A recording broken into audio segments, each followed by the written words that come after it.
Perintah Allah dan adat istiadat Yahudi. Pada suatu kali serombongan orang Farisi dan beberapa ahli Taurat dari Yerusalem datang menemui Yesus. Mereka melihat bahwa beberapa orang muridnya makan dengan tangan najis, yaitu dengan tangan yang tidak dibasuh. Sebab orang-orang Farisi seperti orang-orang Yahudi lainnya tidak makan kalau tidak melakukan pembasuhan tangan lebih dulu, karena mereka berpegang pada adat istiadat nenek moyang mereka. Dan kalau pulang dari pasar, mereka juga tidak makan kalau tidak lebih dahulu membersihkan dirinya. Banyak warisan lain lagi yang mereka pegang, umpamanya hal mencuci cawan, kendi, dan perkakas-perkakas tembaga.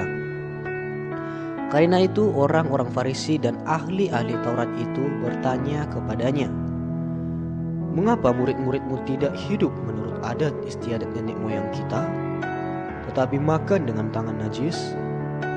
Jawabnya kepada mereka, "Benarlah nubuat Yesaya tentang kamu, hai orang-orang munafik. Sebab ada tertulis, bangsa ini memuliakan aku dengan bibirnya, padahal hatinya jauh daripadaku. Percuma mereka beribadah kepadaku, sedangkan ajaran yang mereka ajarkan ialah perintah manusia.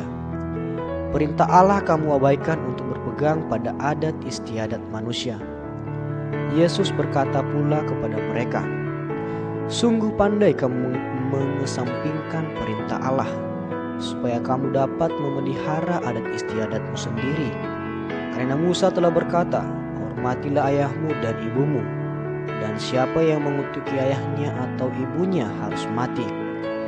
Tetapi kamu berkata, kalau seorang berkata kepada bapaknya atau ibunya, apa yang ada padaku yang dapat digunakan untuk pemeliharaanmu sudah digunakan untuk korban, yaitu persembahan kepada Allah, maka kamu tidak membiarkannya lagi berbuat sesuatu pun untuk bapaknya atau ibunya.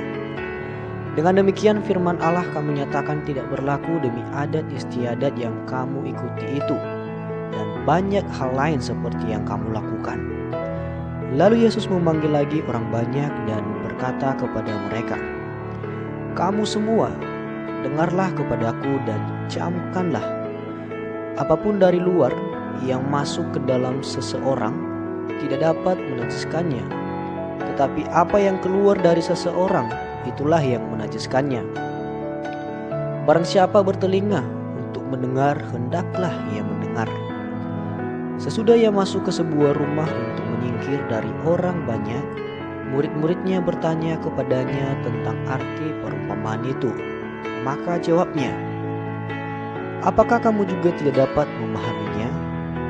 Tidak tahukah kamu bahwa segala sesuatu dari luar yang masuk ke dalam seorang tidak dapat menajiskannya?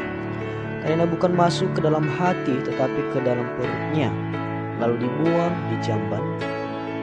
Dengan demikian ia menyatakan semua makanan halal." Katanya lagi, "Apa yang keluar dari seseorang itulah yang menajiskannya.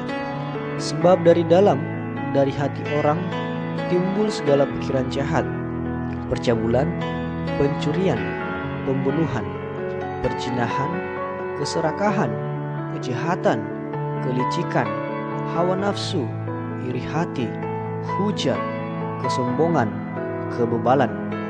Semua hal-hal jahat ini timbul dari dalam dan menajiskan orang."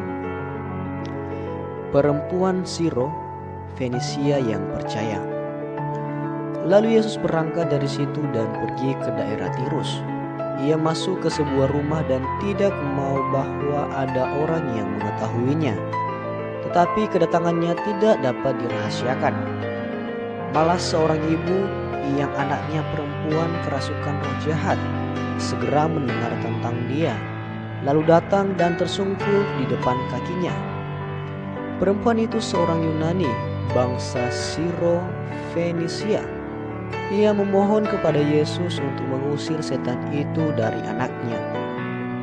Lalu Yesus berkata kepadanya, "Biarlah anak-anak kenyang dahulu, sebab tidak patut mengambil roti yang disediakan bagi anak-anak dan melemparkannya kepada anjing." Tetapi perempuan itu menjawab, "Benar Tuhan, tetapi anjing yang di bawah meja juga makan rumah-rumah yang dijatuhkan anak-anak." Maka kata Yesus kepada perempuan itu, "Karena kata-katamu itu, pergilah sekarang, sebab setan itu sudah keluar dari anakmu." Perempuan itu pulang ke rumahnya, lalu didapatinya anak itu berbaring di tempat tidur, sedang setan itu sudah keluar. Yesus menyembuhkan seorang tuli. Kemudian Yesus meninggalkan pula daerah Tirus dan dengan melalui Sidon pergi ke Danau Galilea, di tengah-tengah daerah Dekapolis. Di situ orang membawa kepadanya seorang yang tuli dan yang gagap dan memohon kepadanya supaya ia meletakkan tangannya atas orang itu. Dan sesudah Yesus memisahkan dia dari orang banyak sehingga mereka sendirian, ia memasukkan jarinya ke telinga orang itu. Lalu ia meludah dan meraba lidah orang itu. Kemudian sambil menengadah ke langit, Yesus menarik nafas dan berkata kepadanya, "Efata," artinya terbukalah. Maka terbukalah telinga orang itu, dan seketika itu terlepaslah pula pengikat lidahnya. Lalu ia berkata-kata dengan baik. Yesus berpesan kepada orang-orang yang di situ supaya jangan menceritakannya kepada siapapun juga. Tetapi makin dilarangnya mereka, makin luas mereka memberitakannya. Mereka takjub dan tercengang dan berkata, "Ia menjadikan segala-galanya baik. Yang tuli dijadikannya mendengar, yang bisu dijadikannya berkata-kata."